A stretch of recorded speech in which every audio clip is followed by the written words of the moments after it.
हाम्रो चल्दो मिल्दो कुटुम्ब भए पनि नजिकको चिन्जान नभएको कारण र नजिकको भेटघाट नभएकै कारण हामी दुई बीच कसैको प्रिय बन्न सकेनौँ। तैपनि मेरो एकतर्फी माया छँदैछ। प्रिय हुनुहुन्छ तपाईँ, मेरो मात्रै होइन सबैको प्रिय मान्छे श्री मान्य आशिका तामाङज्यूले आज 1 दर्जन केरा पक्रेर केरा फल्ने देशमा 350 भनेर गुनासो गर्नुभएको रहेछ। तपाईँलाई के लाग्छ? केरा मात्रै फल्छ जस्तो लाग्छ?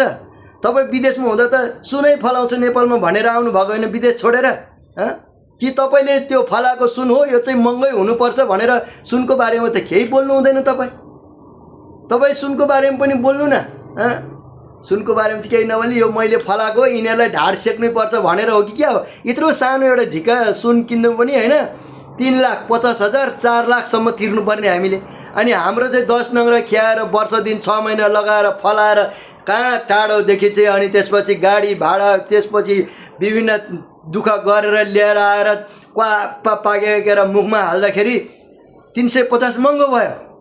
अब 350 होइन, तपाईँहरू जो छ नि पसलमा किन्न गएको देख्यो नि पसलेहरूले 3,500 रुपियाँ भनिदिनु। यिनीहरूसँग पैसा छ नि पसले दाई, साउजी दाई, दिदी कहाँ राख्छ यिनीहरूले? यताबाट पनि ल्याएको पैसा, उताबाट पनि ल्याएको पैसा, माथिबाट ल्याएको तलबाट ल्याएको पैसाहरू टन्नै पैसा छ। भन्नुपर्छ केरा महँगो भएको देखियोस् होइन, सुन महँगो भएको देखेन, त्यो त लुट परको कुरा हो। किसानले प्रयोग गर्ने मल महँगो भएको देख्नु भएको छैन, किसानले प्रयोग गर्ने औजारहरू महँगो भएको देखेको छैन, ग्यास महँगो भएको देखेको छैन, तेल महँगो भएको देखेको छैन, डिजल पेट्रोल महँगो भएको देखेको छैन। आमामा कोठा भाडा महँगो भएको देखेको छैन। त्यहाँ जमिन मान्छेले चाहिँ अर्काको जमिन लिएर कमाएको छ, वर्षौनी कति हजार तिर्नुपर्छ, त्यो महँगो भएको देखेको छैन। त्यो चाहिँ महँगो देख्दैन। अनि मुखमा लगाएर झोसेको केरालाई महँगो भयो भनिदिने मेरो मामाको छोरीले। त्यसो भन्नु भएन मामाको छोरी, तपाईँ मेरो आस्याङला जामे लासो फ्याफुल्ला राङ्दा कोटी लासो फ्याफुल्ला।